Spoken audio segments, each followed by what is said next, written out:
সিদ্ধাৰ্থ শৰ্মা দিল্লীতে আছিলে আৰু আৰক্ষী অহাৰ উমান পাই দিল্লীৰ পৰা পলায়ন কৰিছে আৰু যেতিয়া কঠোৰ হৈছে এতিয়া আৰক্ষী কঠোৰ হৈছে এতিয়া গৰিমা শইকীয়া গাৰ্গে মুখ খুলিছে আৰু আজি যেহেতু 11টা দিন আৰু আজি আদ্যশ্ৰাদ্ধৰ পিছত গৰিমা শইকীয়া গাৰ্গ কিছু তেওঁ নিজকে ঠিক কৰিছে অকমান তেওঁ শক্তি গোটাইছে তেওঁ কথা ক'ব পৰাকৈ তেওঁ আজি শক্তি গোটাইছে আৰু তাৰ পিছত তেওঁ যেতিয়া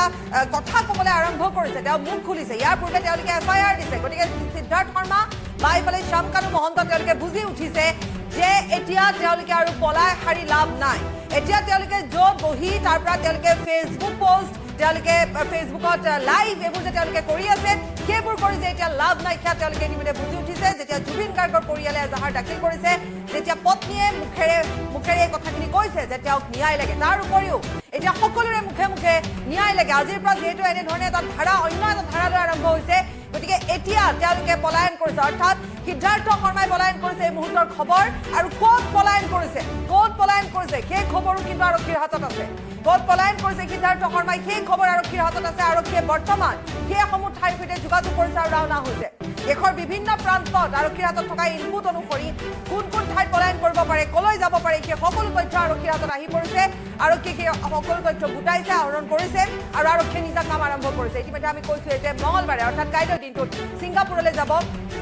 অসম আৰক্ষীৰ দল গতিকে এতিয়া বাকী সিদ্ধাৰ্থ শৰ্মাক বিচাৰি দিল্লী আৰক্ষী দিল্লী যেতিয়া এই খবৰ আহি পৰিছে দিল্লীতে ইমান দিনে আছিলে গতিকে এতিয়া দিল্লীৰ পৰা পলায়ন কৰিছে যেতিয়া আৰক্ষীয়ে যেতিয়া SIT গঠনৰ পিছতো কিন্তু সিদ্ধাৰ্থ শৰ্মা তাতেই আছে দিল্লীতে আছিলে ইমান সময়লৈকে হয়তো সিদ্ধাৰ্থ শৰ্মাই ভাবিছিলে যে মই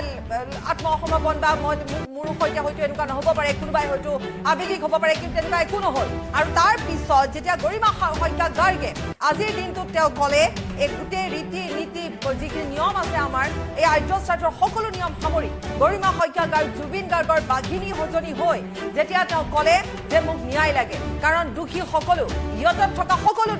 সকলো লোকে দোষী ইয়তত থকা কাৰণ জুবিন গাৰ্গে নাজানিছিলে যে সেইদিনাখন ইয়তৰ কিবা প্ৰগ্ৰেম আছে জনা হ'লে মোক 18 তাৰিখে ফোনত তেওঁ ক'লেহেঁতেন কাৰণ তেওঁ ইয়ত বা এনেকুৱা ধৰণৰ ভ্ৰমণক লৈ সদায় তেওঁ এক্সাইটেড হৈ থাকে গতিকে মোক তেওঁ ক'লেহেঁতেন মোক তেওঁ নাই কোৱা গতিকে তেওঁ নাজানিছিলে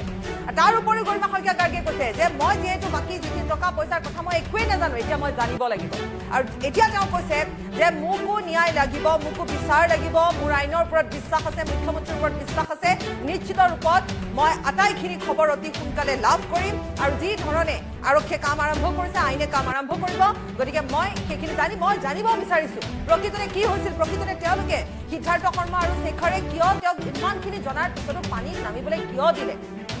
আনকি তেওঁ এই কথাও উল্লেখ কৰিছে যে দুদিন দৰৱ নাই দিয়া বুলি মই নাজানো কাৰণ মই সকলো দৰৱ টেমাই ভৰাই দিওঁ গতিকে সেই যেতিয়া কথাবোৰ গৰিমা শইকীয়া গাৰ্গে ক'বলৈ আজি আৰম্ভ কৰিলে সিদ্ধাৰ্থ শৰ্মাই সেই স্থানৰ পৰা পলায়ন কৰিলে কাৰণ এতিয়া বিপদ আহি পৰিছে বিপদ ঘনীভূত এতিয়া আৰু বাচি লাভ নাই এতিয়া পোষ্ট দি লাভ নাই এতিয়া আৱেগিক পোষ্ট দি লাভ নাই ইয়াৰ পাছৰ পৰ্যায়ত কি হ'ব সেয়া সকলোৱে বুজি উঠিছে জানি উঠিছে আৰু সেইবাবে পলায়ন কৰিছে কিন্তু আমি আকৌ কৈছোঁ যে দিল্লীৰ পৰা কোনখন ৰাজ্যত বাহৰ পাতিছে সকলো তথ্য ইতিমধ্যে লাভ কৰিছে আৰক্ষীৰ হাতত ইনপুট আছে দিল্লীৰ পৰা ইতিমধ্যে পলায়ন কৰাৰ ইনপুট আৰক্ষীৰ হাতত আহি পৰিছে দিল্লীৰ পৰা কোনখন ৰাজ্যলৈ পলায়ন কৰিছে সেই সন্দৰ্ভতো আৰক্ষীৰ হাতত তথ্য আছে আৰু অতি কম সময়ৰ ভিতৰত হয়তো সিদ্ধাৰ্থ শৰ্মাক আৰক্ষীয়ে গ্ৰেপ্তাৰ কৰিবলৈ সক্ষম হ'ব কাৰণ সিদ্ধাৰ্থ শৰ্মাই পলায়ন কৰিছে আৰু নাইবা হয়তো সিদ্ধাৰ্থ শৰ্মাই আত্মসমৰ্পণ কৰিব পাৰে কিন্তু যিয়ে নহওক কিয় দিল্লীৰ পৰা সিদ্ধাৰ্থ শৰ্মাই পলায়ন কৰিছে এই মুহূৰ্তৰ ব্ৰেকিং